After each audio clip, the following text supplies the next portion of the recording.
This is Game On, discussing the biggest games and all the latest sports news with Johnny Montalbano and Hank Indictor on the Empty the Bench Podcast Network.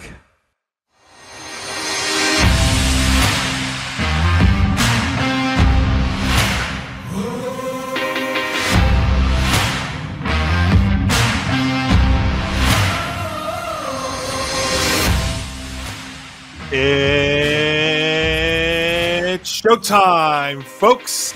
It's episode 43 of Game On here on the Empty the Bench Podcast Network. It's me, Johnny Montalbano, and Hank Indictor back together again for the first time in a while. Hank, good to see you, my friend. How you doing? Oh, it's been way too long, but we are back and better than ever. Let's go. I'm doing pretty good. How about yourself? Yeah, I'm doing well. I'm not going to lie. I'm a little bit tired coming off of the Super Bowl from Sunday. I mean, there's always a little bit of a letdown. You have a little bit of an adrenaline rush, and then obviously it just, it just hits you a day or so after the game. But coming off of an epic Super Bowl 57, always love coming on talking about the big game. In fact, I remember the very first the very first post-Super Bowl show that I did was after the Giants beat the Patriots back in Super Bowl 46, the second one. But yeah, it's always good to come on afterwards, and it's, a time where we start doing a little bit of a transition in the world of sports because now football is no longer around. I know we're going to have a lot of football off-season stuff coming up, but now you start transitioning to, excuse me, a little bit of college basketball, regular NBA basketball, which we're going to talk about today. We've even got a little bit of some hockey news to discuss. I know Hank always likes talking about that, and maybe even sneaking in a little bit not in a good way. Stop me when you've heard that before. But we want to hear from you folks as well. Definitely plenty of ways for you to get aboard, so make sure to follow us across our social media platforms. We're on Facebook, Twitter, and Instagram. Facebook at Game On ETB, Twitter Game On ETB, Instagram Game On _ETB, and our personal handles there in the bottom of your screen. Of course, subscribe to our YouTube channel at youtube.com/ETB Network. And, of course, check out our new website, etbpodcast.com, where you can check out blog posts from all of our hosts, including the great Hank Indictor, who's put a lot of good ones up in the beginning here. So, as I said, we've got a lot to get to, as we always do here on the show. We'll get into a lot of NBA discussion with the NBA trade deadline that's happened this past week. We've got so much more. As I said, we have the Rangers to talk about. They made a very interesting trade, and they've been playing very, very well, so we'll get to that. But obviously the big deal. What's that? A great trade. Absolutely, yes, and we will get into that. So, but obviously, Hank, let's put a capper on the NFL season here for 2022 and go over Super Bowl 57, where the Kansas City Chiefs and the Philadelphia Eagles put forth one of the better Super Bowls that I can remember watching. It was actually that great. And, going into this game, we were wondering, really for me, there was one key matchup that I was focusing on in this game, and that was going to be that Philadelphia defense against the Kansas City offensive line, because how healthy really was Patrick Mahomes entering this game. He said he felt great. He said he felt great. He said he's the best he's felt in a while. But you know what? He really was never tested against Cincinnati. Against this Philadelphia pass rush and defense, it was going to be something very interesting to watch. And then on Philadelphia's side, Jalen Hurts, you had heard going into the game, still question marks regarding his shoulder. So, a lot of knick-knacking injuries as you enter the big game. But two high-flying offenses as well. It looked like, as I said to you when we did our Super Bowl preview show, if this game was going to be a shootout, which it ended up becoming, I think that was advantage Kansas City. If this was going to be kind of a lower scoring matchup, I think it was going to be advantage Philadelphia. But in the early going, and especially in the first half here, Hank, I mean, this was a game of two halves. And in the first half, it was really all Philadelphia. But I got a lot to say about that. But let me let you take the floor here to start. What did you think about this big game that we had on Sunday? Yeah, I would say this definitely has to be, you know what? I'm not even going to say top 5. I think it might be in the top 3 for greatest Super Bowls of all time. And isn't it kind of funny how every time you have a game that gets played at State Farm Stadium in Glendale, you get an all-time classic Super Bowl. Obviously, we remember Super Bowl 42, 18 wins and 1 giant loss. And then, of course, Malcolm Butler, the Butler did it. the second time around, and now this time you have one of the highest scoring, actually probably the highest scoring Super Bowl of all time. I think it tied with, or it may have broken. I'm sorry, my math stinks, and I can't really think off the top of my head right now. But it was neck and neck with, I believe it was Super Bowl 29 between the 49ers and the Chargers for highest like cumulative Super Bowl score of all time. Very entertaining. And, I think we pretty much, if anyone tells me that the NFL is not a quarterback's league, I think this game can shut down that argument already right there, because it seems like nobody for the most part really was able to play defense, and the Chiefs ended up winning the turnover battle 1-0, and you could make the case that turnover probably was what made the difference there. And I think that's one reason why you have to put this game as one of the all-time greats in Super Bowl history. And I'll tell you another thing that was incredible: the performance of Patrick Mahomes. I mean, I'm going to read you his numbers from the postseason, not just Super Bowl, the entire postseason. 72 for 100 in passes, threw for 703 yards, 7 touchdowns, and you know how many interceptions? 0. You and I threw the same amount of interceptions in the playoffs as Patrick Mahomes. Yeah. No, and I'll tell you what, let me just go back to what you were talking about. And I didn't even mention the fact that a lot of this would happen while on a sprained ankle. Yeah. I mean, when he gets hurt again late in the first half, what I was thinking about at the time was, and I'm curious what you thought about, he's dealt with this injury before, but it was towards the end of the half, and the half times usually during the regular season, even early on in the postseason, are 13 minutes at most, and this one was going to be north of a half an hour. So he had extra time to get ready for it. And I noticed when he was going off the field to go into the locker room at halftime, it didn't look like he was actually running with that much of a limp. So I don't know what it was that he was dealing with, but it was great to see, because, I mean, that could have ultimately changed his whole game around. I mean, if you look at how Philadelphia played in the first half, and if Mahomes was going to be very limited in what he could do coming out of the locker room there, I thought this game could have really been a blowout. Yeah, and like I said, I would say the turnover really prevented this game from getting out of hand too. Yeah, that is one of the biggest plays of Super Bowl 57. And by the way, talking about high scoring, it is the third highest Super Bowl in history. Going number one, you were right, Super Bowl 29 between the 49ers and Chargers. It was 75 points as the 49ers won 49-26. Number two, not that long ago, Super Bowl 52 back in 2018, where the Eagles beat the Patriots 41-33. Yeah, and then obviously this one that happened on Sunday, 38-35. And, again, it was crazy, because I'm watching this game, and you go into halftime, right? And if you look at the stats, if you didn't really watch the game and you look just at the stats, where the Eagles had a 3-1 time of possession advantage, they ran almost twice as many plays as the Chiefs, and yet they were only up by 10 points. It was like, as well, and I was talking about this with all my friends who I've been with, and by the way, it was so great to see them on Sunday night.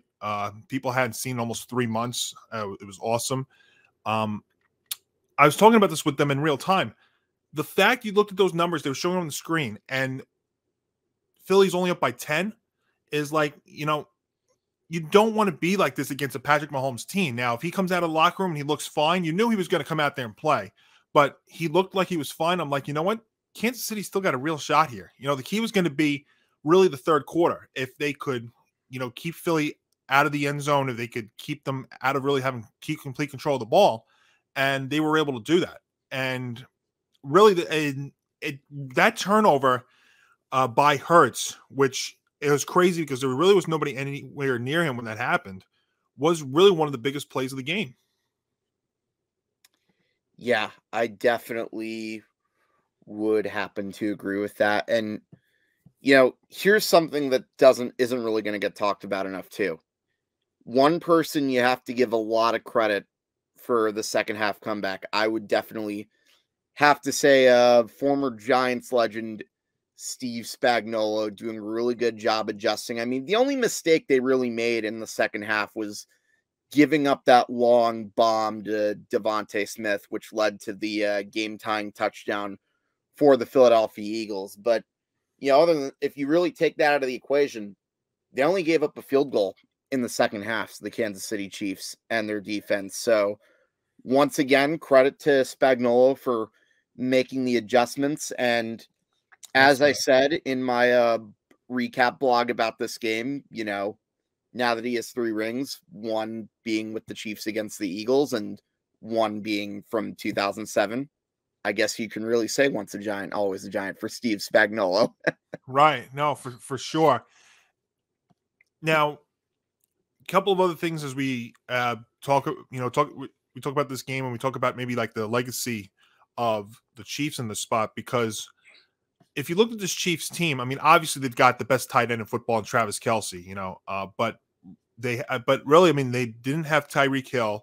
They were throwing out guys like Sky Moore, like our former buddy, if you can say buddy, Kadarius Toney, you know, Juju Smith-Schuster they brought in this year.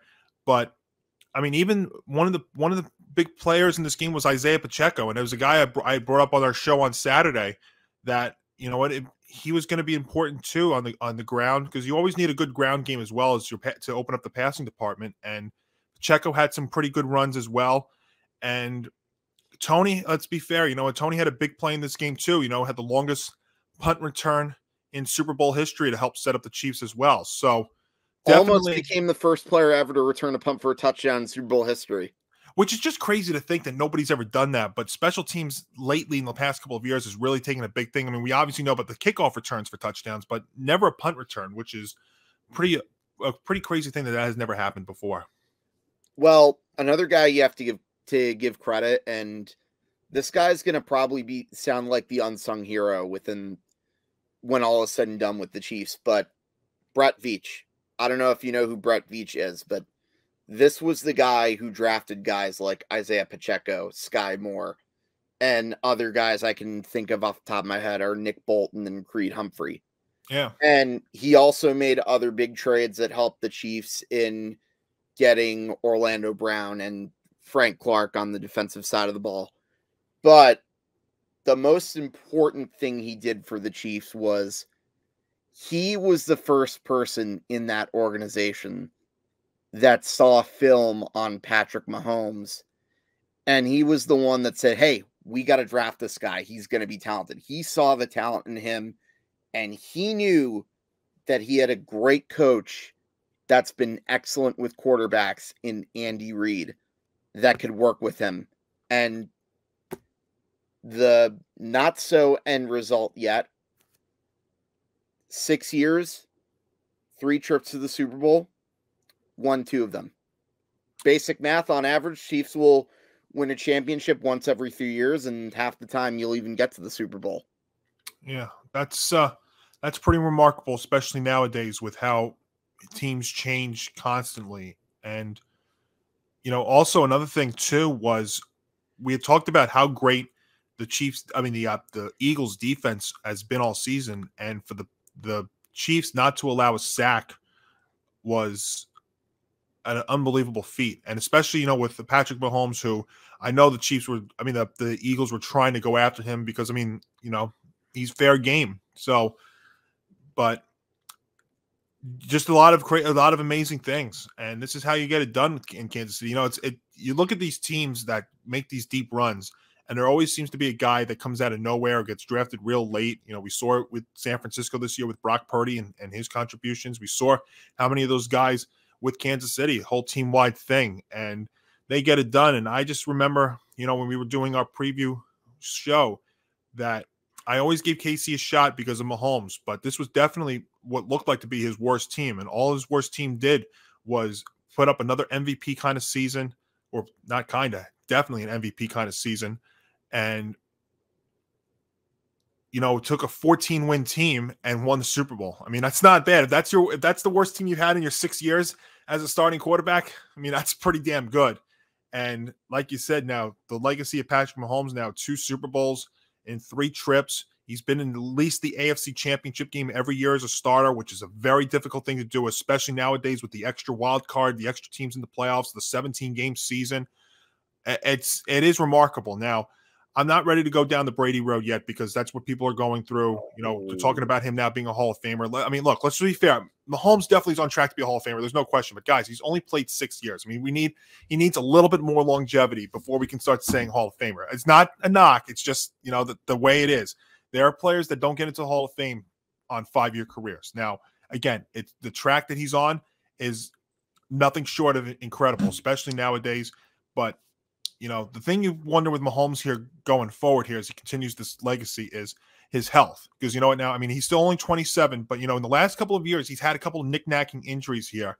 And you just hope and pray, and especially in a league that's gone through so many different quarterback changes, where we're talking about the backup quarterback being just as important as the starter in some teams, that, you know, he continue to stay healthy, that the Chiefs can keep him upright, and they can go from there. But you know, as far as Philadelphia goes, look, nothing to be ashamed of. I mean, it sucks because, you know, for the city, it's the second time in 3-4 months that, you know, they made it to the championship round of a sport and they felt a little short.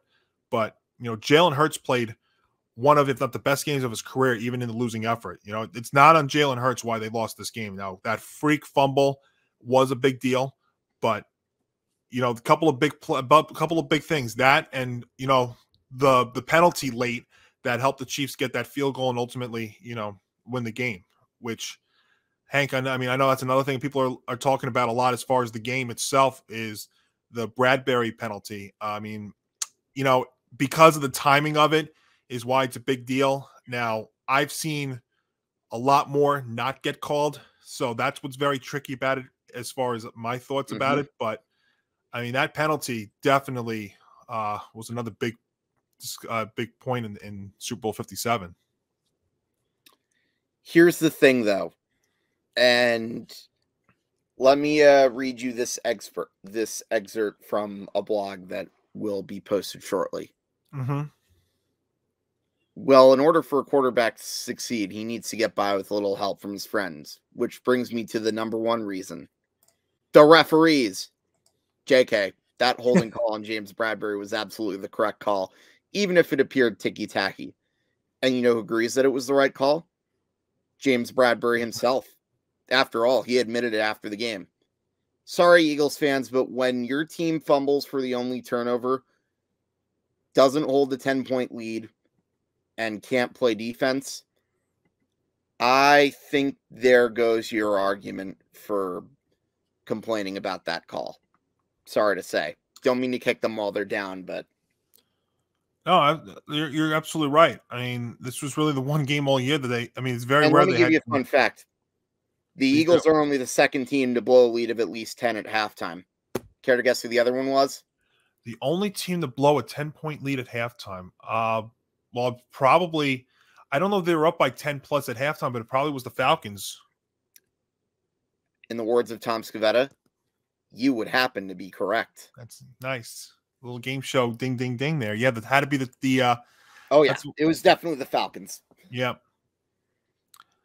Absolutely. So now you just wonder, can the Chiefs keep this going and keep doing it? You know, I will say this. You say that you're not ready to put Patrick Mahomes in the Hall of Fame yet. I only somewhat disagree because, I mean, 6 Pro Bowlers, a good amount of All-Pro selections besides those 2 Super Bowls. Those are kind of a big deal. But then again, I think we only know it's only a matter of time before he accomplishes more. Yeah. But let me give you 2 people that definitely are locks besides Patrick Mahomes, arguably. I know you and I might differ a little bit. Sure. Number 1, Travis Kelce. No question. Probably the only tight end that was even on par with Gronk when Gronk was among the best tight ends in the NFL. And yet, between the 2 of them, Travis Kelce is not only still playing, he got his 2nd Super Bowl ring, and he's had 1,000-yard receiving seasons for a good amount of consecutive years, which is something, believe it or not, Gronk didn't even do. Not saying he's better than Gronk, but, like, he is on par. Yeah. And obviously, number 1, there's no doubt about it. Andy Reid's going to Canton by the time he retires. I mean, absolutely. remember all those years that we said he couldn't win a big one and, was a loser? There's something we forget about those teams.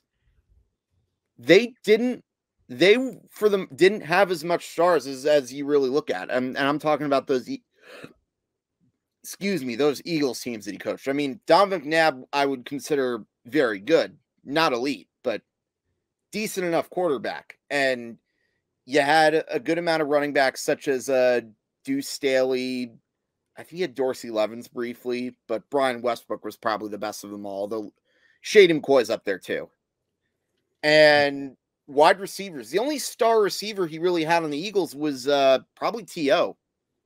Although on defense, he'd have Brian Dawkins. Brian Dawkins was an absolute beast. But when you look at a lot of the years that Andy Reid coached, there's a pattern. He made almost every quarterback look better than they actually were. And I'm even going to include Donovan McNabb in that discussion. And I also have to throw A.J. Feely in there. He even won a good amount of games with A.J. Feely having to start because that was the year Donovan McNabb missed a bit of time with a sprained ankle. He won a playoff game in 2006 with Jeff Garcia. I, unfortunately, have very bad memories of that game, but at least it led to a giant Super Bowl year later.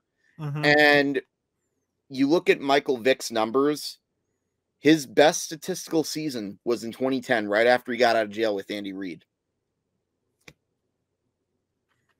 Yeah. Just looking at yeah, no, you're right. And totally I didn't even mention Alex Smith. He also won a playoff game with Alex Smith too. Yep. No, it took until we got a really talented quarterback in Patrick Mahomes for people to finally get rid of that dumb narrative that Andy Reid was a loser who couldn't win the big one. And guess what? He now has 2 Super Bowl rings. Yeah. Maybe, just maybe, Andy Reid was always an excellent coach. What a concept. And keep in mind, I felt this way even as a Giants fan when he coached the Eagles. This isn't me just saying that to you right now on this show. If Game On existed like probably 10 years ago, I probably would tell you the same thing. I would have said something similar. I was on a show. I was on R&P 10 years ago. I would have said something similar to that. So I absolutely. Now, I did a little. You were talking about Kelsey and Gronkowski. So I did a little fun research. By the way, Kelsey's has played 10 years. So to me, he is a Hall of Famer. That's the thing. The knock on Mahomes right now is just the fact that he's only played 6 years. I mean, he could have mediocre years the next 3-4 years, and to me, he's going to get in. There's no doubt about it. But Kelsey's played 10 years. Gronk's got him in touchdowns. Now Gronk played for 11 and had 92, and Kelsey's been in the league for 10 years. He's got 69, but he's got more receiving yards, more receptions to the end. He's got more receiving yards by over 1,000. So, I mean, it's going to be really close. If Kelsey plays at least 2 more years, let's see, because this year he played all 17 games. Just looking at, let's see here. 110 catches, 1,300 plus yards. Let's see, how many touchdowns? He had 12 touchdowns this year, which was a career high. So, I mean, plays 2 more years. Let's say he gets another 10 plus. I mean, if he gets 10 each of the next 2 years, he'll be 3 behind him. I mean, it'll for all intents and purposes, minus the Super Bowl rings, Kelsey's is gonna have it. But I mean, they're both fantastic. They're both awesome players. So yeah, I agree with you. Kelsey's a Hall of Famer. Andy Reid's a Hall of Famer, and Patrick Mahomes is on track to become a Hall of Famer for sure. And again, in this day and age where we see so much change in all these teams, what Kansas City's been able to do here, when we talked about how it looked like the AFC West was going to be the most dominant division in football, the toughest division, and he got through it no problem, speaks volumes. Absolutely does. He loses Tyreek Hill. That defense takes some hits, and it's like they never miss a beat. An amazing job there for Kansas City. And again, Philadelphia, they'll still be there because you know what? I mean, we all know Dallas can't seem to get over the hump. We know that the Giants are going to be getting better. Washington, another team, can't get over the hump. Philadelphia will still be there. So, I do want to point out that a great friend of ours and of this program, and an esteemed co-host of Big Blue Avenue, does have the Giants winning the division next year if all goes right. But interesting. And there's a part of me that, like, I kind of want to agree with that, although I still want to see what Joe Shane does in the offseason. But how his logic is that Philadelphia has a lot of free agents, and there's no way they're going to keep that whole team together. So that's a good point. Now, it does kind of make sense. And also because there hasn't been a repeat division winner since 2001 through 2004. And by the way, guess who the last head coach to win back-to-back divisions in the NFC East was? From 01 to 04, you're saying, right? Mm-hmm. That would have to be one Andy Reid. Point proven. The guy's a Hall of Famer. Yeah.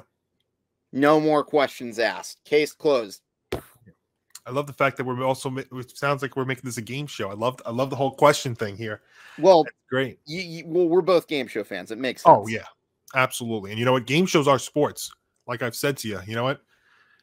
But congratulations to the Kansas City Chiefs on, now, you were saying that this was, you thought one of the better one, like, now we know this was the third highest Super Bowl, but as far as the ones you've watched, what would you put this under, like, as a ranking? I would definitely put it in the top tier. Like, I'm going to give you my favorites, and I can't really rank them in any particular order. Obviously, I'm going to put Super Bowl 42. Sorry, I'm biased. I can't leave that one out. But I think the game the following year was just as good, the one between the Cardinals and the Steelers. Yes. I think that was another good one, the one where Santonio Holmes had that catch at the end. I hate to say it, but Super Bowl 52 has to be on that list too, because that was kind of a back and forth game that the Eagles won in high scoring fashion. Mm-hmm. But for me, I thought the best game was probably, I would say either this one or Super Bowl 49, the game against the Seahawks, and the reason why I didn't put 28-3 in there was because that game didn't really get exciting until the second half, so to speak. You know, it was really more like the mid to late third quarter before that really got going. This one was exciting all throughout. Like, even when it seemed the Eagles were going to blow out the Chiefs, you had that fumble recovery touchdown, which I really think was the most significant play of the game by far. And even when they were up by 10 points, like, yeah, you probably had that suspense worrying about Patrick Mahomes, but you knew that the Chiefs were going to get the ball back, and you knew that deficit wasn't exactly insurmountable. And same thing with Super Bowl 49. The Seahawks may have been up by 10 at one point, but at no point did you think that game was ever, like, over. Mm-hmm. At least not until Malcolm Butler made the pick in the end zone. And especially after the Jermaine Kearse catch, which everyone will probably agree that besides the Julio Jones catch might be the greatest catch that we forget about. Mm-hmm. So, and by the way, you know who made the tackle on that play? Who's that?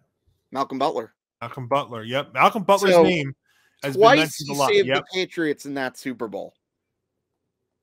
But it's the one at the end that mattered the most.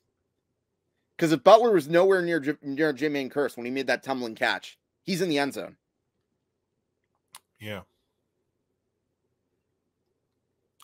Yeah, it's funny. So I'm trying to think, like, off of my head here, like, greatest ones. And you make an excellent point, because this one was really close throughout. I mean, it was never really a blowout situation. And that's why the two giant ones, now I'm not counting the 35 with the Ravens, but 42 and 46 were close, low-scoring games.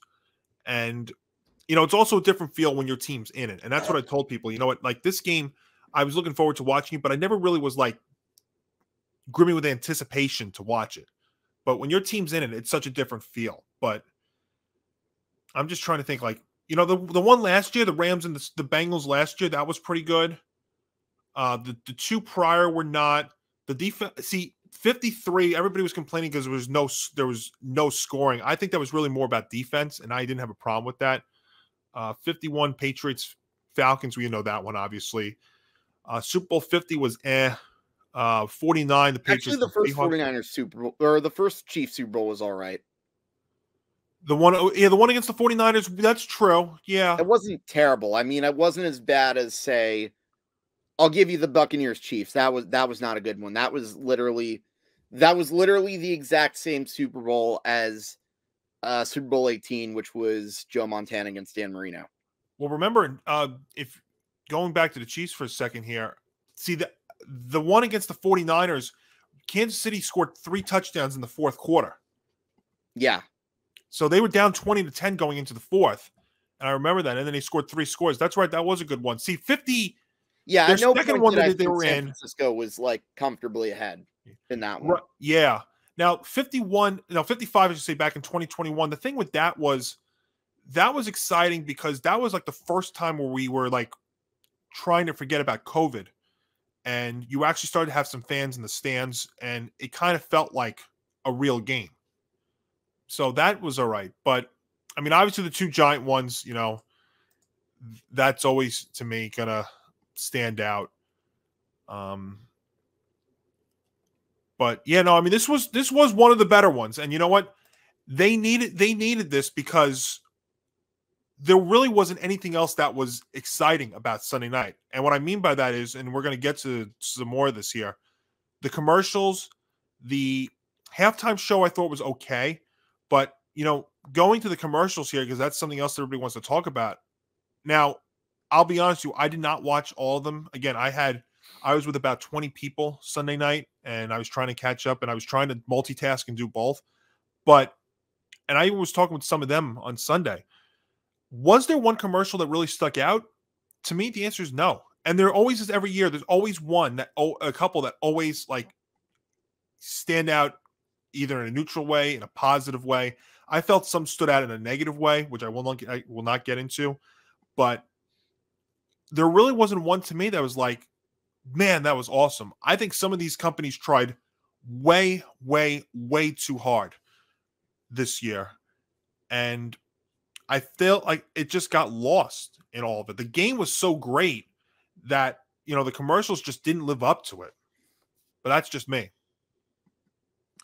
I don't really care about the commercials during the Super Bowls. I know it kind of sounds weird, but like, I'm just, no. No, I know. I agree with you. I'm all about the game, man. Well, I look, so am I. I am too. I mean, the commercials are always like talked about. And the thing, see, what I actually did feel proud about myself this year was I went into this year not knowing anything about them. Usually, if you go online, they'll have a sneak peek of some.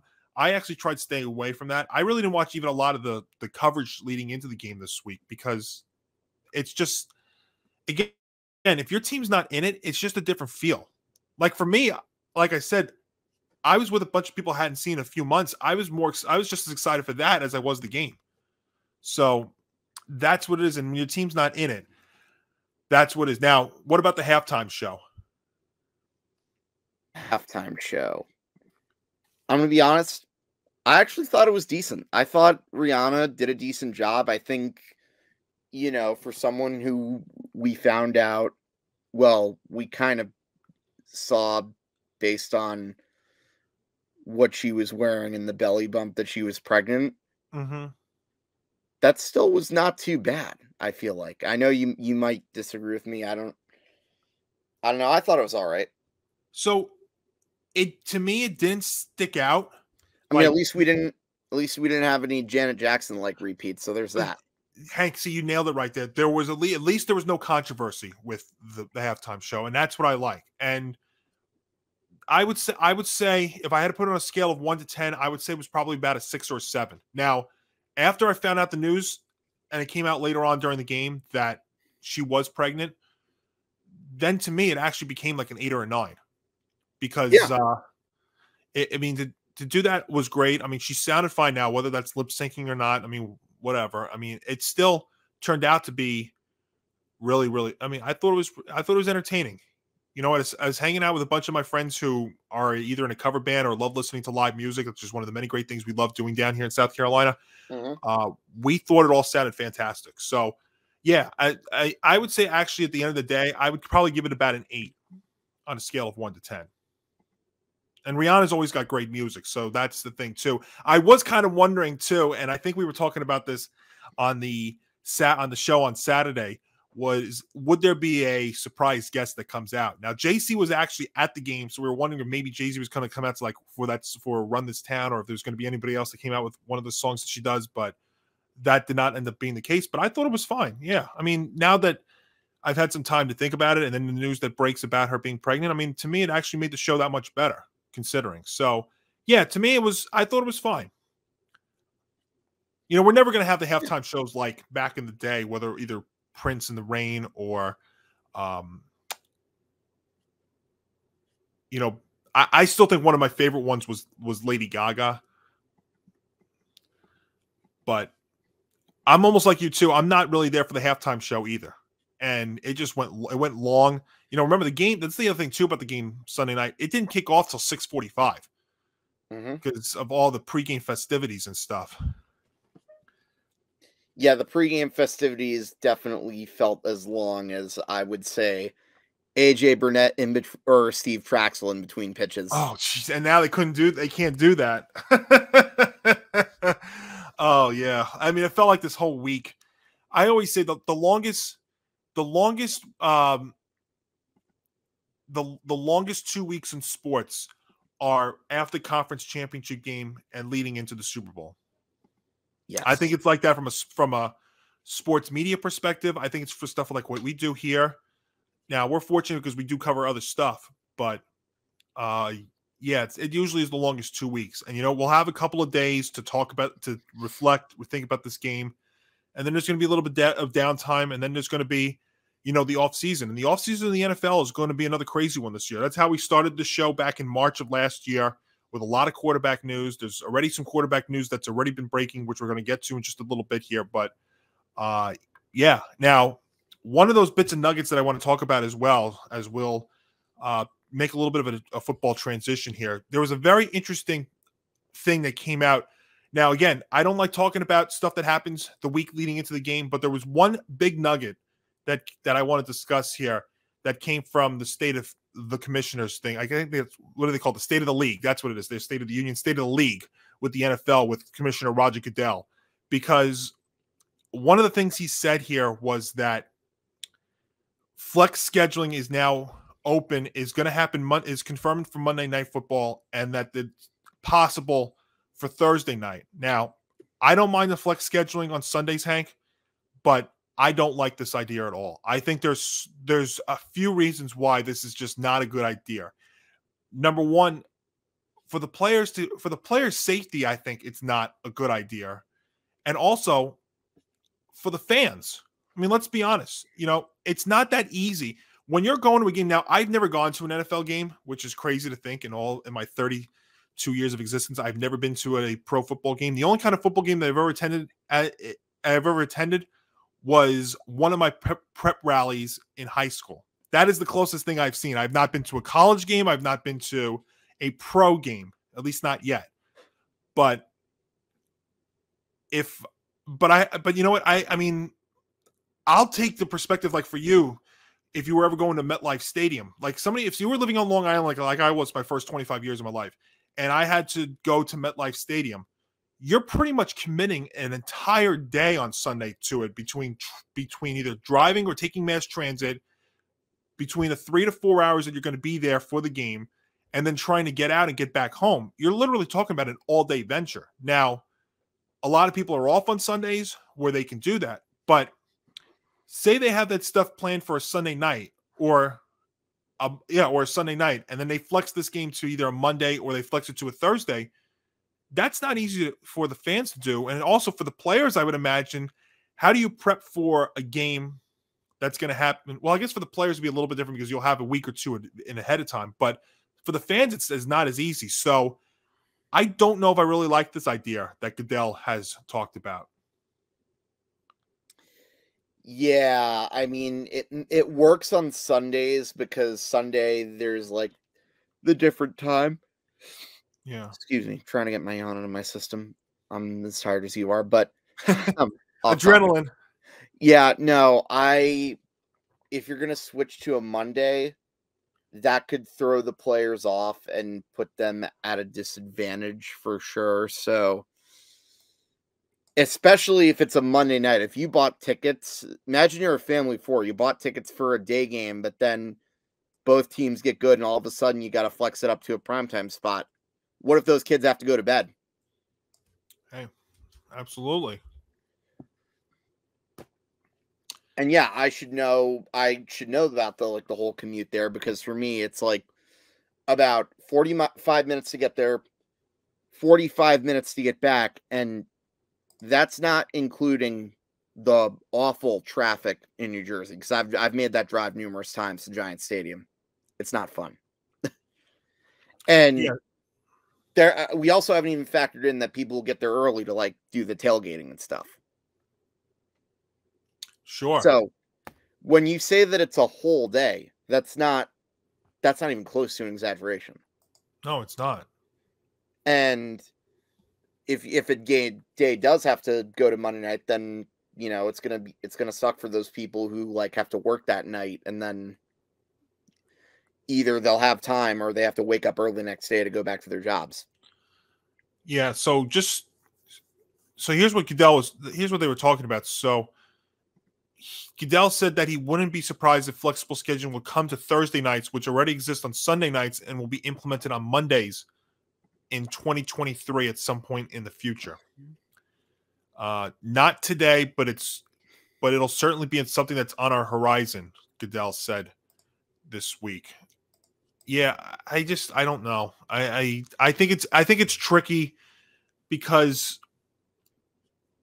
for the fans' sake and for really the players' sake too. The players will probably get a week or two. There'll probably be a week or two ahead of time that they'll do this. That's usually what we see with the Sunday games. It's usually about 10 days notice with the Sunday games. But I just don't know with how this would really work for a Monday night. Now, I think they've done better with Mondays in that they've actually, like this past season, they've actually had some good Monday night matchups. That's been part of the thing, too. I remember in years past, Monday Night Football was not usually the best matchups. And that's been especially the case these past several years, because what's happened is Sunday night has become what Monday night used to be, where Sunday night now is with NBC. Ever since they got the package, I think it's been like 15 plus years now. They've gotten a premier Sunday game, and the Monday night one has not been great. Where in the old days, Sunday night was kind of crappy, and Monday night, when it was on ABC, was a stellar matchup.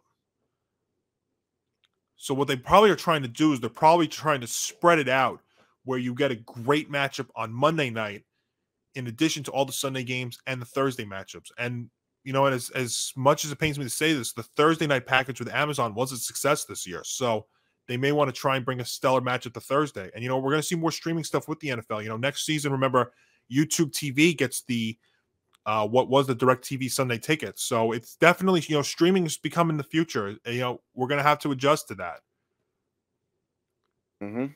So definitely a very interesting thing from Goodell this week in his State of the League address. Really caught my attention, and I think it's going to be difficult. I know they're going to try and work on it, but I just think this is going to be kind of very difficult, especially from the fan side too. When they do, we all live in reality. We all have to work. Kids have to go to school the next day, and especially with Monday Night Football, which games kick off at 8:15 at night, they don't end till 11:30 most times. It's a very difficult thing to pull off. We'll see how it works out. Now, it's going to happen starting this year, but yeah, it's going to be a very interesting thing to watch here with the scheduling from Goodell and the league. Now, one other thing to talk about now as we get ready for the offseason. Yes, we'll still celebrate the Chiefs. They're going to have their Super Bowl parade soon, but the offseason's upon us, and there's going to be a lot of question marks with quarterbacks just like last year. And one name is going to be Derek Carr with the Las Vegas Raiders. And the news that broke actually on Sunday, about 2 hours before kickoff, was the fact that, it looked like the Saints were in play for him, but that is not going to be the case. And it looks like Derek Carr is actually going to become a free agent this week. And where will he end up? That's the question that we've heard. We've heard some teams in play for him, but Hank, I think if he does indeed become a free agent, Derek Carr, I think the Jets are definitely one of the teams that have to be discussed. Yeah, you put him there. You have a good defense that could definitely help him get better. I mean, think about it. I mean, they're there. I mean, we've spoken about it before. I mean, I know our resident Jet fan Nick Morganson was talking about it too. I think Derek Carr and the Jets makes a whole lot of sense. Well, I would say Aaron Rodgers too, but I don't want to rile him up any more than we already did on Saturday. He's still trying to get over that. Yeah. Yeah, so Carr, I think, had like a $42 million cap hit with Vegas if he was still going to be on the team. I think that's been one of the reasons why, or the reason why this situation has come, because he had a deadline where he was going to get a big cap hit. Yeah. Oh, and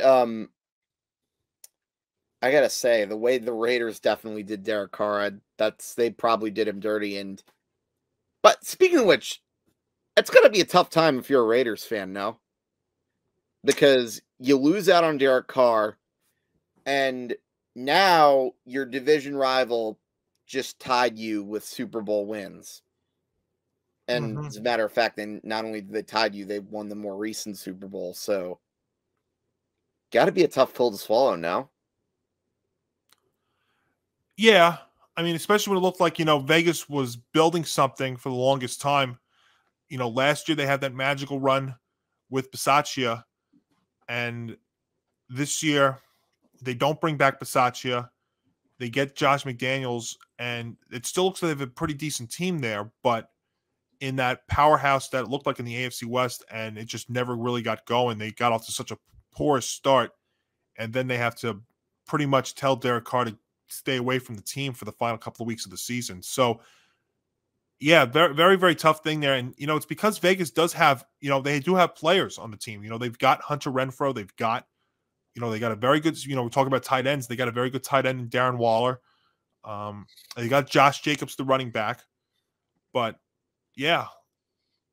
And now you wonder with Vegas, and here's the thing I would say with this too, because the Texans don't own the first pick this year, and it's the Bears who are not going to draft a QB. We don't think at number one. It'd be crazy if they did. Are the Raiders in play to possibly trade up for one of these young QBs? Or are they in play for maybe one of the veteran guys, like, say, Jimmy Garoppolo, say, an Aaron Rodgers, because they also do have Devontae Adams. Think about it. They spend a lot of money and a lot of capital to go get Devontae Adams, and that doesn't work out. So the Raiders, I feel like, are in a very, very kind of dicey situation here because they're not rebuilding, but they're going to have to kind of restructure that team a little bit. So real quick, I'll just go into details about this thing with Carr. That's what I was just trying to get at here. So Carr will not improve a trade to any team. He's got a no trade clause, and that has veto power over any deal. The Raiders are expected to release Carr before the $40.4 million in guarantees on his contract kicks in on the 15th. So that would be Wednesday. And it's been as I said, it's been going in this direction ever since the Raiders benched him after they were eliminated from playoff contention in December. So that's where we're at. Carr is expected to draw interest from a few teams that are in the market for a veteran QB, and he's going to have a head start on the rest of the available quarterbacks. You know what? I still think the Jets are a great spot for him because, like we said, the Jets have the pieces there. Jets need to just shore up their quarterback position and that offensive line. And you know what?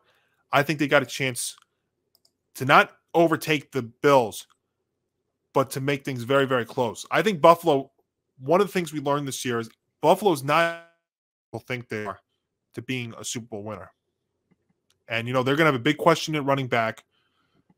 They've got a lot of guys there, but they need some help. And I think the Jets can at least make things, with a capable quarterback, I think the Jets are a 9-win team at least going to next season. And a couple of pieces on that O-line, I think they're there. I really do. So watch for the Jets to be definitely in play for Carr or for one of these guys. Dare I say Aaron Rodgers, dare I say a Jimmy G. So Derek Carr will be one of the big names that'll be discussed about in this NFL offseason. Well, Hank, that's where we start to make that transition here in the middle of February. We get past the Super Bowl and we start getting into the winter sports as they head down really the stretch themselves. Now they're about midway to the end. You had the NBA who just came off their trade deadline. You have hockey, which is going to have their trade deadline in about 3 weeks. But let's get to the NBA because, wow. I mean, last week I was on with Nick, and we were talking, the big story was Kyrie Irving being shipped to the Mavericks. And when that happened, I was like, all right, you know what? Now I feel like it's not going to be if or when Kevin Durant gets traded, but it's going to be where. Well, Thursday morning, about 1:30 in the morning, we found out that the Phoenix Suns is where Kevin Durant went. A blockbuster trade where Phoenix gets Kevin Durant and TJ Warren from the Nets, a 4-team trade with the Bucks and the Indiana Pacers as well, where Brooklyn receives Mikal Bridges, who's actually been all right for them, Cam Johnson, multiple first-round picks in 23, 25, 27, and 29, and a first-round pick swap in 28 from Phoenix, as well as second-round picks from Milwaukee in the exchange. And then the Nets also traded veteran forward Jay Crowder to the Bucks. Indiana netting a second-round pick while taking on players into its cap space. So, you know what? Again, once the Kyrie trade went, it was only going to be a matter of time. And you know what? For the Nets, I think they got as much as they possibly could for Durant, who, no doubt is a great player. But, the baggage with him, whether it's, always taking to social media, whether it's his health, whether it's that massive contract that they gave him after the Achilles injury from Golden State when they first got him, I think it was just time. I think it was time to cut their losses, and they actually got a lot for him. Again, 4 first-round picks and a first swap, almost equaling, not exactly, but almost equaling what they had to give up for James Harden. And the big 3 there in Brooklyn is officially no more. And I think considering what had happened with the Kyrie mess, with the Durant baggage and stuff, I think the Nets actually did pretty well, all things told. But if you're a Nets fan also, and I know Nick's a Nets fan too, and I know we'll probably hear this from him too, you know what? They were sold a lot. It's kind of weird when you say Nick's a Nets fan. Yeah, it does sound kind of funny. Let's just say Morganson is a Net fan. That's just so we don't get those mixed up. But I kind of feel bad for my Brooklyn fans because, and I have a very good friend back in Long Island who's a Nets fan. I do feel bad for them because they were sold a lot, and let's be honest, they got nothing out of it. I mean, they got a lot of baggage, a lot of headaches, no championships, not really much playoff run. I mean, it really all goes back to that game against the Bucks, that series against the Bucks, that moment against the Bucks, where the 3-pointer is just a few inches away from being a 3 that's not. And I think the Nets have just never recovered from that. But I just said a lot there, Hank. You go for it. What do you think?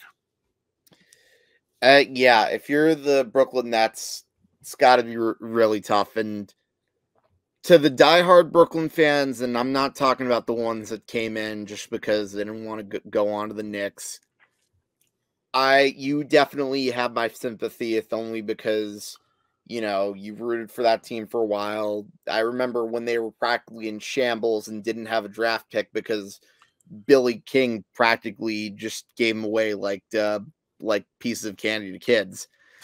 Like, it was remarkable as from an unbiased perspective to really see them build and change into a winning culture, and it looked like they were finally going to take that next step. And it made sense to go after a Kevin Durant and a Kyrie Irving, even though, in my opinion, I think you and I were on the same page about Kyrie Irving, because every time something happens to him, I just ask the Celtics and Cavaliers. They'll say the same thing. But as much as regardless of your opinion, you probably don't like Kyrie Irving. The problem is, in this day and age in the NBA, you need superstar talent in order to win. And by trading Kevin Durant and Kyrie Irving, the Nets essentially waved the white flag of surrender with that season, so to speak. Now, did the Nets get a bad return? I mean, they did get multiple first-round picks over the odd years. The thing is, how much are they going to mean something? Because the problem is, Devin Booker is still in his prime. And as long as he's still in his prime, the Phoenix Suns are going to be relevant, even if Kevin Durant retires within maybe 3 to 5 years and maybe isn't in his prime anymore. So I'm sorry to say, but you can probably make the case that they won the Mavericks trade, I would say, but the Suns trade, it's tough to lose Kevin Durant. And I'm not saying the Suns are going to win the title. They got to, develop KD has to develop chemistry with CP3 and Devin Booker. But right. The fact of the matter is, it does suck when you think you have a chance to win. And there's an alternate universe where that Brooklyn team does win the title. The problem is Kevin Durant's foot's probably a little too big for that to happen. So, well, the first domino I think that fell was when they made the trade for Harden. And right. I say that because it's not, I mean, we all know how great Harden is, but the problem was they gave up so many valuable, not only the picks, but they gave up so many valuable role players that are just as important as your stars are, that they just never were able to replace them. And then 13 months later, they trade James Harden to Philly, and they bring in Ben Simmons, who's another head case, and they don't get as much in return for Harden 13 months after they gave what they gave up to get him. They don't get as much back in return for when they gave him up. And that's why I think that the Durant thing, I mean, the fact they got technically 5 first-round picks for him, I thought was amazing. So, I mean, we knew, as I said, when Kyrie got dealt, it wasn't going to be if Durant was going to get traded or when, it was going to be where. And almost for 2 years now, Phoenix was one of the only teams that could have possibly traded for Durant given the whole salary situation. So I think it's great for Phoenix because in a West right now that is really wide open, it definitely now makes them one of the favorites. Now, that being said, they're still 5th in the West and Durant has to come back. And you're right. Chemistry is going to be a huge deal here from the Phoenix side, because how long is it going to be before he gets to play? They've played 58 games already. There's only 24 games left in the regular season for Phoenix. And when's it going to be before Durant gets there? And then is he going to be rusty and stuff? So I think it has the potential to help for Phoenix, but it's also still a big question mark for them. And they gave up a lot to get him. So I think the Nets, if they were going to cut their losses, I think they actually still did very, very well. They got some good pieces back in the Kyrie trade. And really the thing also is, too, you got rid of headaches. And Kyrie still shows that when he goes to Dallas and says what he says about the Nets, which I think is just absolutely ridiculous. And that is why, goodbye, good riddance. I'll say this, and this is not a Knicks or a Nets thing. This is I'm going to give props to James Dolan and the Knicks here. I know you guys bashed him a couple of weeks ago when I went. Props to Dolan. Okay. Because there's so many things to bash Dolan and the Knicks about. But I will say this to my grave. One of the best things the Knicks did, the best things they did, was not get Kyrie and not get Durant. Now, that being said, they still need a star in here. But they don't need a star with as much baggage as those two brought to Brooklyn. Because what did it end up doing for Brooklyn? Yeah, it was exciting, but they got nothing out of it. And if anything, they got a lot of bad publicity for a few months now. How many times on our show and on Empty the Bench did we talk about Kyrie Irving and we didn't talk about his play on the court?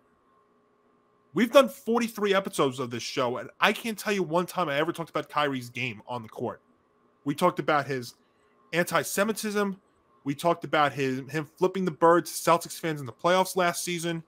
I'm sure back on the ETB days, they talked about his vaccination situation, which was the very least of his problems, but still, that was a thing. How about the times that he just completely left the bubble? You could spend a whole entire episode just talking about it. So I think the Nets, now it sucks because they don't have any stars. Now they have a lot of nice pieces on the team. You know what? Cam Thomas has been great for them these last few days. You know, Mikal Bridges is a nice player. You know, Spencer Dinwiddie's a decent player to have back again. They should never got rid of him in the first place. You know, they've got some nice players, but there's just no stars. And, you know, in the NBA, you need stars. I mean, that's what it comes down to. So I don't think the Nets are going to keep this going. I think they're going to fall out of this picture at some point here. Because, I mean, I don't know who's going to be that team that leapfrogs them, but you know what? Miami's not that far off. The Knicks are not that far off. Atlanta's not that far off. And I don't know if the Nets can keep this going. You know, they're 4-6 in their last 10.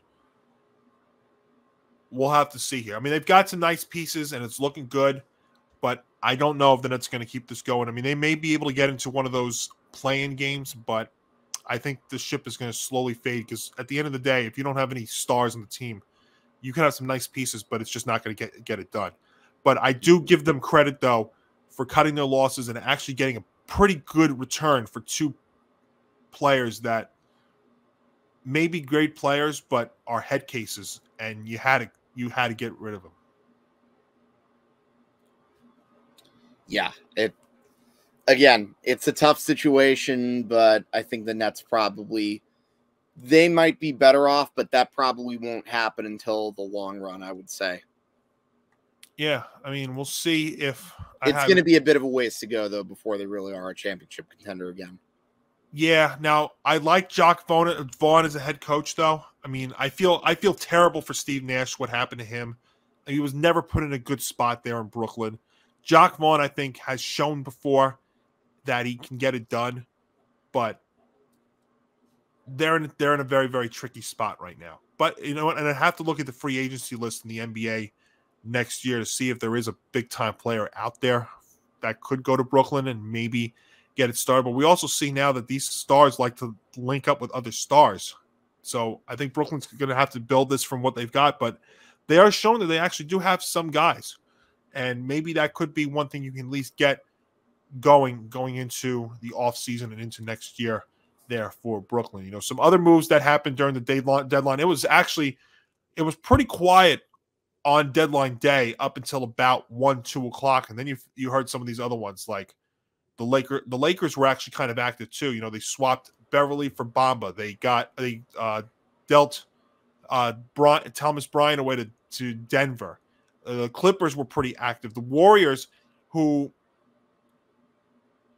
of the things with the Warriors here was this also was happening during the big game on Sunday with Gary Payton II. Now, they traded James Wiseman, who was possibly in play for the Knicks. I know some people talking to me about him going to the Knicks. That was never really going to be in play. But they traded James Wiseman to the Pistons, and they also brought back Gary Payton II. Now, this thing was a very tricky thing because I'll give you the full details. So it was actually a 14 trade. So the Pistons got James Wiseman. The Warriors got Gary Payton II and 2 future second-round picks from Atlanta. The Hawks got Sadiq Bey, and the Trailblazers got Kevin Knox, by the way, one-time Nick, and 5 future second-round picks. Now, the tricky thing with Gary Payton was the fact that his medical situation, and this deal almost fell through. It had until about 9 o'clock or so, or there was a deadline, I think it was Sunday night, and they finally were able to get all the medicals done. So crazy situation there. But, you know, the West was pretty active, and I feel like they had to be because it's been, you know, so wide open this in the West, Hank. I was talking about this with Nick last week. If you go from the 4 seed, which is Dallas right now, they're tied with Phoenix at 31-27, to the 13 seed, the Lakers. The Lakers are only 5 games out in the loss column from number 4. But there's so much bunching up. Dallas and Phoenix both are 31-27. The Clippers are 31-28. The Pelicans 29-28. The Timberwolves 30-29. The Warriors at 500. The Thunder 1 game under. The Jazz at 28-30. Trailblazers 27-29, and then the Lakers are 26-31. So that's 7. That's 10 teams that are separated by 4 to 5 games. Mm-hmm. Yeah, definitely. There's a lot of parity in the NBA. I feel like probably more so than years past. And the Clippers were also a team very, very active too. They got Eric Gordon from the Rockets, 3 second-round picks from the Grizzlies. I think they also made some other ones here too. But they got Bones Highland from the Nuggets.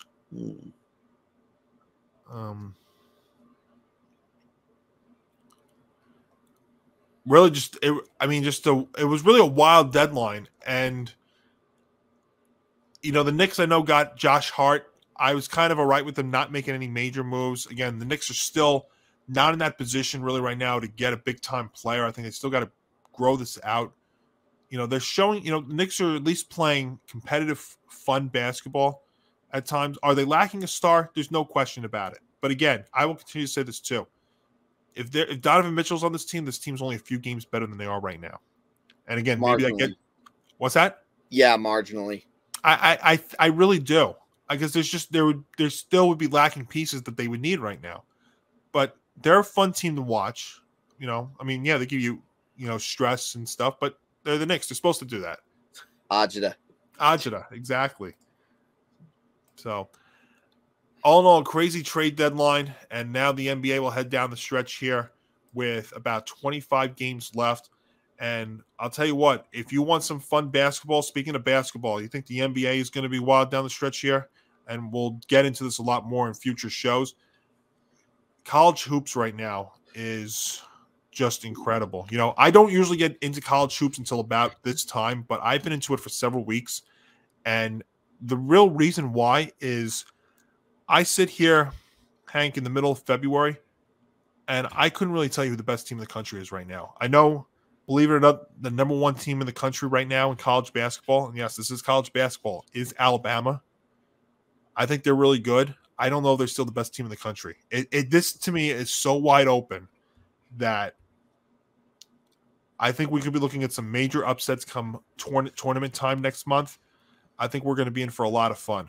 So, you mean upset specials? Oh, I think we're going to have I mean, we've been seeing them. Look what happened on Sunday. We saw Northwestern beat number 1 Purdue, and I think Northwestern was like 0-19 or something against number 1 teams. So I think we are in for some hectic college hoops. The only reason why I wouldn't really talk about it right now is this. What I would tell you right now may not mean anything. May be totally different in a week or two. It's really crazy. I really thought going into this year that North Carolina was going to repeat, and they have not looked good. You know, Duke obviously has a new coach, and they've not looked that great. I mean, they have got 8 losses already.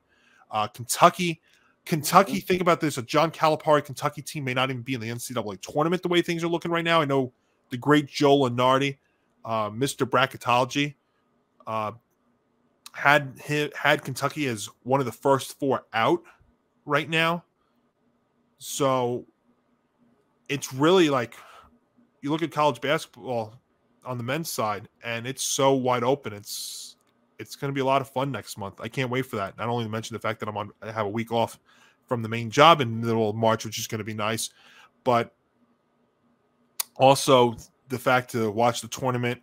I always try and take that week off, the opening weekend, the opening first 4 days of the tournament where you have nonstop hoops. In fact, you get games that tip off at 10 o'clock at night after you sit down from like 12 noon on, and they're still playing games. There's nothing like it. The NCAA tournament is the best structured tournament or postseason, whatever you want to say, kind of format of any sport, any level, pro, collegiate, high school, whatever you want to say. I think that's the best thing. So we've got that. The women's side is also very interesting, especially in, the WNBA. I know we're not going to talk about it, but there's been a lot of WNBA stuff. In fact, I had a big ETB minute on what's going on out in Vegas. I know I spoke about it with Nick on Empty the Bench a couple of weeks ago about what's going on with the Las Vegas Aces. There was another big development there, and of course that moment had to get scrapped for the trade deadline, which I totally get. But you have that, and then the women's college game right now. I mean, I still think it's South Carolina and everybody else, but you've got that with a month to go. So basketball now is when you make that transition from football to basketball is going to be a must-watch here for the collegiate level for the next 6 to 8 weeks, and the NBA for these next 3.5, 4 months. But you know what also is going to be a must-watch these next 3.5, 4 months, Hank? What? Hockey. Oh, yeah. Including our New York Rangers. And I was so excited when you and I are able to do the show again together. I know it's been a while because you've been busy, I've been busy, and it's only fair because this news broke a couple of days ago, and I thought of you immediately. And I have to say, at first glance, I love this trade, and I'm curious what you think. Is the Rangers trade for Vladimir Tarasenko, who's already got a new name, Hank, in New York? It's the Tarasenko Show. Yes. So I know you like this trade a lot, so go for it. The floor is yours. Well, so ever since, remember when not me, but a lot of the fan base thought that, 11, 10, and 6, the sky is falling. Oh, everything needs to change. Well, after that, the Rangers rattled off a 7-game win streak. And since that game where Jacob Trouba threw his helmet in frustration, the Rangers are actually now 24-3. And they have been really hot since the month of December. And, essentially they're back to playing at the level that they were in 2022. And actually, I would maybe make the case that they're even better than they were at that point. But they still had some holes missing. You still needed a top right winger to pair with Artemi Panarin and Mika Zibanejad. You got that. And you got someone who has high-end talent. Now, granted, Tarasenko had been dealing with injuries for 3 of the past 4 years when he was with the Blues. But the talent was never a question. And let's not forget, he was also very, very miserable in St. Louis. Now he comes to the Rangers. He gets to be with his buddy Artemi Panarin. First game, goal. 2 minutes and 50 seconds into the first period. And as someone who was at that game, I can tell you that Madison Square Garden was absolutely erupting. One of the most memorable games I'd ever seen by far. It was definitely awesome. And then 2 days later, it looked like they were struggling for much of the first 2 periods in Carolina. They were down 2-1, but then they exploded. Artemi Panarin got 4 goals. And the Rangers are on fire. And by the way, in addition to getting Tarasenko, they also got defenseman Niko Mikkola, who was essentially another third left-handed defenseman that you need, to improve their depth. Now, could the Rangers get some more center depth and maybe shore up that fourth line? Sure. I mean, look, I still think there's a possibility that Chris Drury can make a series of small moves here and there. But this was a game changer. Like, you have Mika Panarin and Tarasenko, or you could call it the ATM line on the first line. You've got the kids in the second line, and you got Chris Kreider on the third line. They're in really good shape, and don't be surprised if I think the Rangers are definitely have it in the cards to make it another deep run in the playoffs. The question is, how far can they go? Because the Eastern Conference is absolutely loaded. I mean, you still have to worry about in the division, the Carolina Hurricanes, the New Jersey Devils. I think the New Jersey Devils are definitely beatable, but their speed does worry me a bit, especially if they somehow find a way to get Timo Meier. But the Devils, I think in their first year, they're fine. They look like they're finally have things coming together in their rebuild. Carolina is always going to be a threat, although I do think Carolina definitely made some mistakes over the past offseason that came back to haunt them. I mean, trading for Max Pacioretty was a bad idea. I mean, you may have gotten nothing. You may have gotten rid of nothing to get Patches, but the problem was he was injury prone and got to the point where they ended up like getting rid of him entirely. And then they also got Brett Burns, who, while, you know, he had good years with the Sharks, he's gotten up there in years, but you still have Sebastian Aho on that team. That guy is still really good. And you still have Andrei Svechnikov. So Carolina, I think, is definitely the one team you got to worry about in that division. But, you know, the Rangers did beat them, and Halak beat them for his 7th consecutive win, too. Yeah. And, by the way, can we get rid of the idea that Gerard Gallant isn't that good of a coach?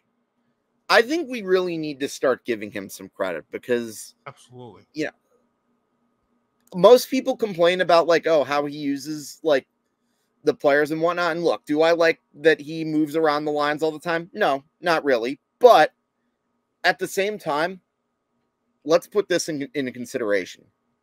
He has had a winning percentage since coming to the Rangers that is extremely high. And he moved Artemi Panarin out of the top line. He switched him in that game against Carolina. Proceeds to score 4 goals. Maybe he actually knows what he's doing, and maybe benching Kravtsov was a good decision. I mean, look, so many people want to see Kravtsov get more playing time because of his talent, but you have to understand, there's 2 problems with that thinking. Number one, like, this is a team that's in a win now mode. You're not going to have him stealing minutes from, like, a lot of the big stars that are already on this roster. And number 2, did we forget that this guy didn't want to report to the minor leagues when they told him he didn't make the roster at the beginning of the 2021-22 season? Like, what does that tell you about his makeup? And he's also been struggling this year when he probably could have used that experience had he, you know, not been so unwilling to, you know, not report to the minors. It's no wonder that they've tried to give him second chances. He just hasn't been holding his weight. Sorry, but that's the reality. Yeah. No, you're 100% right. And I'll tell you what, that game against the Hurricanes on Saturday night, which I really wanted to go to, it just didn't work out. But I'll tell you what, I watched that game. I mean, it was Rangers. It was MSG South. The amount of Ranger fans that were there. In fact, I knew a group of 10 people that went to that game. So it was awesome. Awesome stuff. It was MSG South, almost like how, you know, how Yankee Stadium is, their second Yankee Stadium is Camden Yards. That was Rangers South like right there. Absolutely incredible. And also, you know what? That's what happens when Carolina tries to troll Ranger fans. They should never do that. Should never do that. But yeah, that was incredible. And Panarin scoring the 4 goals. Rangers right now, the hottest team in the league with 5 straight wins. And yeah, I guess, Hank, my question to you would be, couple of weeks. We're what, 3 weeks or so out from the trade deadline. It's what is it, like Friday the 5th or something like that. Friday the 4th or Friday the 3rd. I don't even know. Anyway, it's that Friday. What are the moves you see? You see any more moves they're making by then? Yeah, again, I wouldn't mind. I can see them maybe adding pieces for depth, but again, right now, I think they're already really good as it is.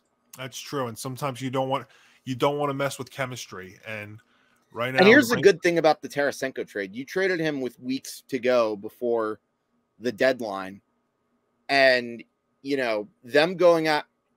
He's playing his first games with the Rangers on a big road trip to Western Canada. Yeah. Like, they don't really talk about it enough, but those games could really go a long way for chemistry.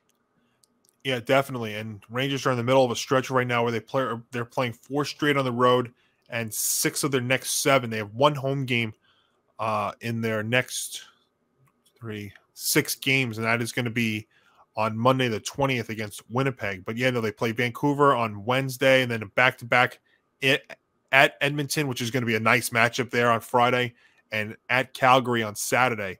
So that is going to be a pretty cool thing to see. And then they're home against Winnipeg on Monday. So, yeah, great things happening at MSG. And I remember we were talking at the start of the season when they got off to that rough start, and you kept telling everybody that, you know what, everything's going to be just fine. And it's looking like that right now. So we'll see what they're able to do. Yeah, NHL, when it comes down the stretch, there's nothing like it. The trade deadline, probably my favorite trade deadline of the 4 major sports when you look at it. And we'll see if they make any more moves. We'll see what kind of other crazy moves happen in hockey between now and then. Well, Hank, we got to end the show. And, I didn't really want to get into this, but you know what? I have to get this off my chest. The news that broke on Monday from Major League Baseball. Yes, people are saying, oh, now it's baseball season. Oh, now we should start getting excited about baseball. No. First of all, a lot of people are talking about, World Baseball Classic coming up. That's exciting. It is not. You notice how it seems like every country but the U.S. actually is really excited about it. But here's what is official. The Joint Competition Committee voted on Monday to make 2 additions to the 2023 rulebook regarding the automatic runner in extra innings and position players pitching. So as has been the case for the past 3 seasons, teams will begin each inning after the 9th with an automatic runner on second base. Only applies to regular season games. Okay, you know what? Let me start with that one. I'm fine with that. You know what? It's not my favorite rule. I can live with it, though. You know what? It's like, there's a lot of sports trying to change the sudden death format. We saw that in the NFL. We've seen hockey even go to a 3-on-3. That's fine. Basketball, I don't think there's really anything you can do in basketball that's going to change it. So that's fine. The automatic runner at second base, am I going to scream? Am I going to cry foul over it? No, it's fine. And you know what? It's only for the regular season. That's okay. Now, after that, this is the one, though, that gets me annoyed. The other change announced on Monday altered when a team can use a position player on the mound. Last season, position players outside of those labeled two-way players could appear as a pitcher only in extra innings or if his team was trailing or winning by at least 6 runs. Starting in 2023, however, position players can enter the game as a pitcher only if at least one of the following criteria is met. Game is in extra innings, team trailing by at least 8 runs at any point, or the team winning by at least 10 runs in the 9th inning. And this change comes after a sharp increase in the number of position players taking the mound in recent seasons, especially with their team in the lead. Okay. So now we have in baseball, we are now they are telling you how to play defense, and now they are telling you when a position player is allowed to pitch. Hank, this is so frustrating and so bad for the sport. I don't even know where to begin.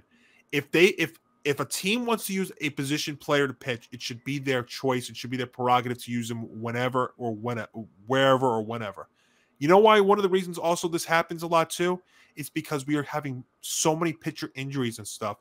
It should be their choice. Why are now we being told, why are they telling you when, like something like this, why it has to be one of those criteria? It's ridiculous.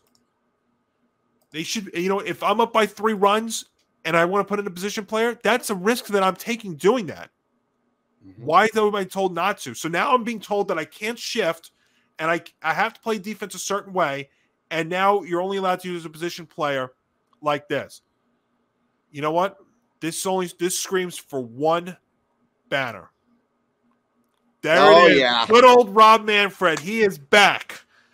Remember Adam Silver was starting to go down this road, or no, not starting to go down. He is going down this road. But you know what? Rob Manfred says, all right, Commissioner Silver, you're having a tough time in the NBA. It looks like you're heading down the same road that baseball was going down last year, that you're going to be in a lockout. Well, I'm going to cut you a break. Now I'm going to get back in the lead and show you why I'm the worst manager in sports, worst commissioner in sports. I mean, hey, come on. Why now? Why is there force being involved in this? It should be the team's choice about the position players pitching. It's ridiculous. Now, again, the extra inning automatic runner rule, I'm fine with. That's going to happen. You know what? You want 7th baseball? I'm fine with that. But this rule, the rule about the automatic, the position players, I'm sorry. I can't get behind it at all. Yeah, no.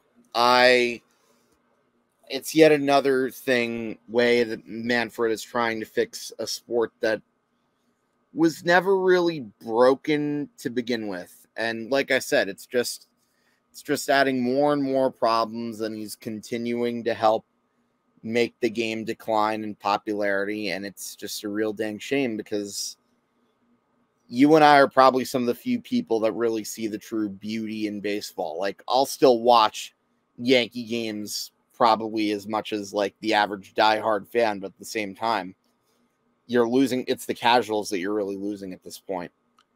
It's losing me too, because like opening day, I always feel like a little kid on opening day. I always get excited because it means that, you know what, nicer weather's coming.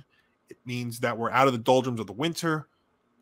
It means there's baseball, which is always still one of my favorite sports. It means a lot of exciting things. But when you make all these rule changes and the way the game is changed now, like which is kind of Manfred's fault, like the philosophy of it, I mean, all these changes that I know we could spend hours upon hours, but think about it. And this is what I was trying to tell people. Yeah, coming out of the lockout, you got excited. You still were excited baseball's back. But there were points last season I was watching these games, and you could not help but think back to the shows that we did talking about the lockout. And you know what? And the one thing I said too, Hank, was as bad as it was in 2022, 2023 was only going to be worse. And you know what? When I'm sitting there on opening day and I'm watching the Yankees and the San Francisco Giants, and Aaron Judge is up, right, in the bottom of the first inning with his new 9-year, $360 million contract. And I see, or should I say, I don't see 3 guys on the left side of the infield. I'm sorry. I mean, that is going to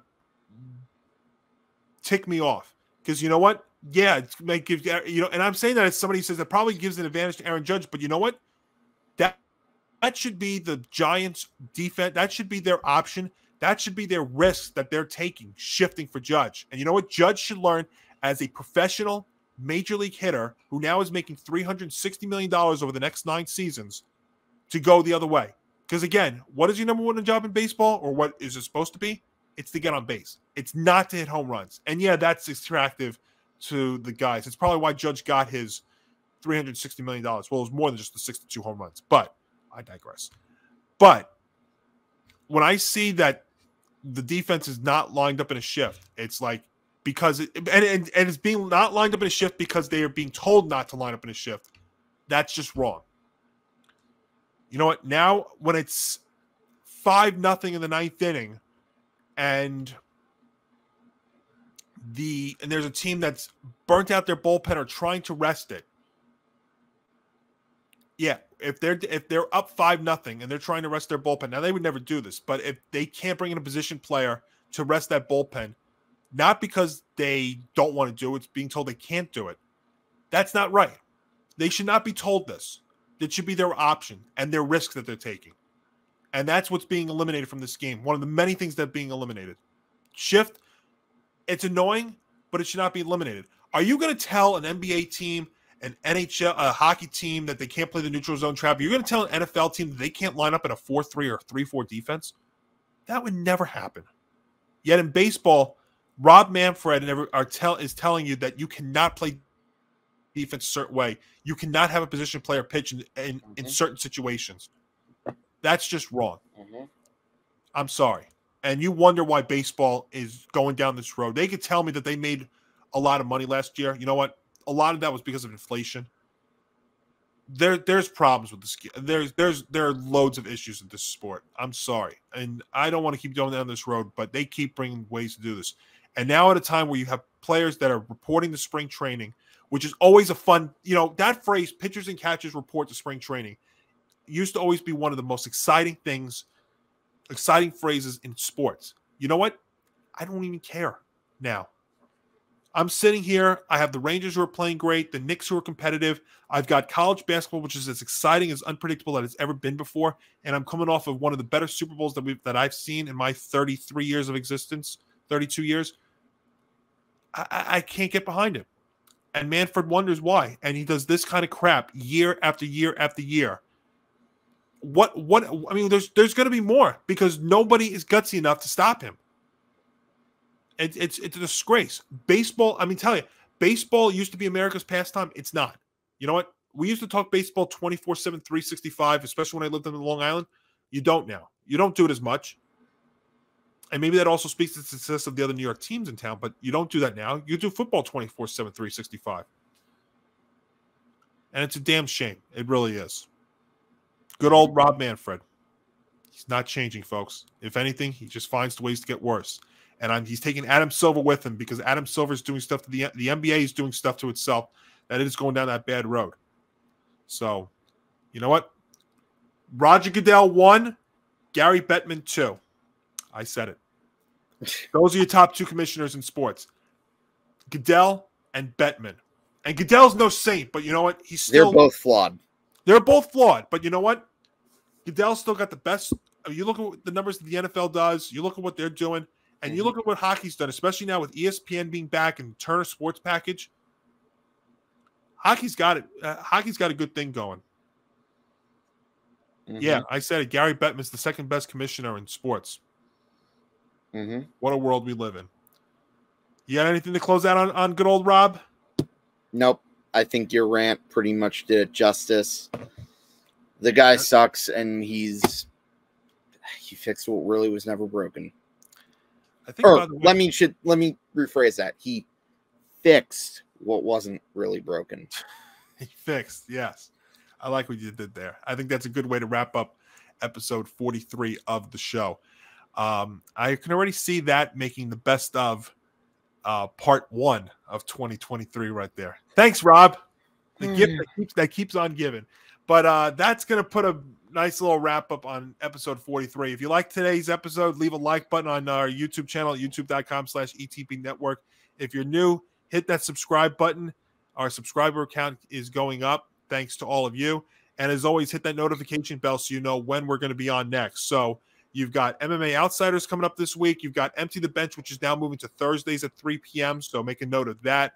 Of course, you got all of our other great shows like Fruity Cereal. We got so many I can't even name it. 5 More Minutes, so much other stuff. And eventually when March comes around, when you have March Madness coming up, I will bring back the Monty Moment out of hiatus for that. So in so many ways, we're just getting started. Of course, that's youtube.com/ETB Network. And of course, our website at etbpodcast.com. Go check that out. Hank's got some great stuff that he's been writing. Of course, all of our guys all doing great stuff there. And of course, you can like us on Facebook at facebook.com/GameOnETB, Twitter at GameOnETB, our Instagram account at GameOn_ETB, and our personal handles, which we're scrolling on the bottom there just a short time ago. I didn't time it that time. Oh, well. I'm still a little rusty. I'm still trying to get back in the flow of this. But Hank, good to see you, my friend. This was a lot of fun. Yeah, for sure. You too. Absolutely. It's been a while. Was that? Been a minute.